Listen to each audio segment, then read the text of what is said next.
Assalamualaikum warahmatullahi wabarakatuh. Kembali lagi dengan Otak Usaha. Saya kali ini akan membahas tentang WiFi di zaman yang semakin canggih, apalagi seperti zaman now, zaman sekarang.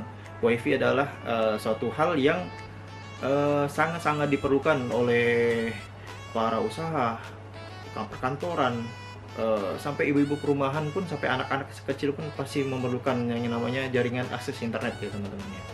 Cuman selaku kalau kita memiliki suatu usaha juga berhati-hati dalam penempatan WiFi. Mengapa saya nyatakan seperti itu? Terutama buat teman-teman yang usaha di bidang kuliner ataupun warung kopi. Karena WiFi itu sendiri bisa menjadi blunder, bisa juga menjadi keuntungan teman-teman. Mengapa saya mengatakan seperti itu? Misal seperti ini mungkin. Begitu teman-teman membuka usaha, suatu usaha, teman-teman harus melihat berapa banyak tampungan orang yang akan teman-teman dudukan konsumen itu di warungnya teman-teman. Dalam artian itu seperti ini teman-teman. Misalnya satu kali duduk teman-teman mampu menampung berapa konsumen dalam satu waktu. Misalnya jika terjadi padat, misalnya teman-teman tempat usahanya rame seperti itu ya teman-teman ya. Berapa bangku yang teman mampu untuk dalam satu waktu konsumen itu duduk.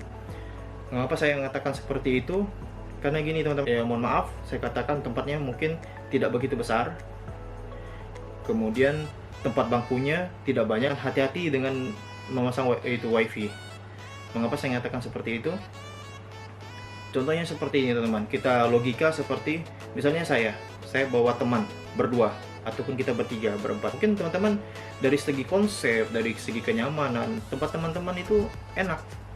Misalnya ruangnya full AC, tapi teman-teman tidak seluas misalnya ruko ya teman-teman. Misalnya lebih dari berapa belas kursi seperti itu. Yang teman-teman perhatikan seperti kayak gini. Pengusaha kopi itu biasanya kalau satu meja bisa paling banter kecilnya isinya dua kursi ya teman-teman. Kalau satu meja biasanya banternya 4 kursi. Otomatis kalau saya sama teman-teman saya berempat misalnya begitu, satu set meja untuk duduk ya teman-teman. Terus rupanya begitu kami datang, teman punya 6 meja, 6 seat meja. Begitu kami datang, rupanya 6 seat itu diduduki oleh orang. Mungkin dia di situ kerja tugas kantor atau ngerjain tugas kuliah. Misalnya satu meja, berarti kan teman-teman 4 kursi. Misalkan ada satu kursi yang diduduki situ, berarti kan ada 3 kursi yang kosong ya teman-teman ya. Kira-kira kalau teman-teman di posisi saya sebagai konsumen, apakah saya mau duduk di kursi yang sama mejanya dengan orang itu? Tentu pasti tidak teman-teman ya. Kalau saya sih pasti nggak mau. Kalau saya sebagai konsumen saya kan nggak mau.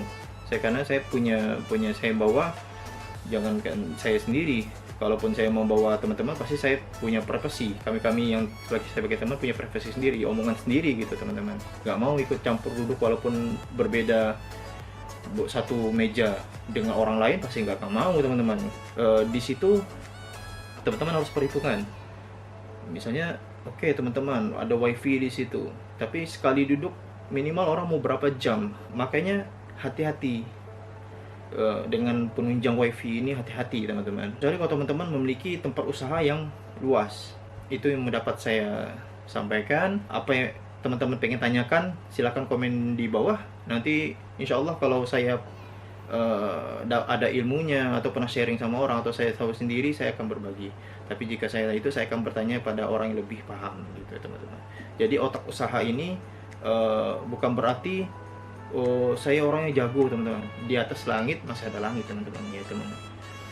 Mungkin nanti saya mungkin dalam kondisi seperti ini, mungkin saya lebih banyak di rumah. Kalau saya ada waktu, dan moga wabah COVID-19 juga kalau bisa hilang lah di muka bumi ini ya teman-teman. Jangan lupa like, comment, and share ya teman-teman ya. Kalau jika teman merasa channel ini bermanfaat dan ingin terus berkembang, dukung terus channel Otak Usaha. Assalamualaikum.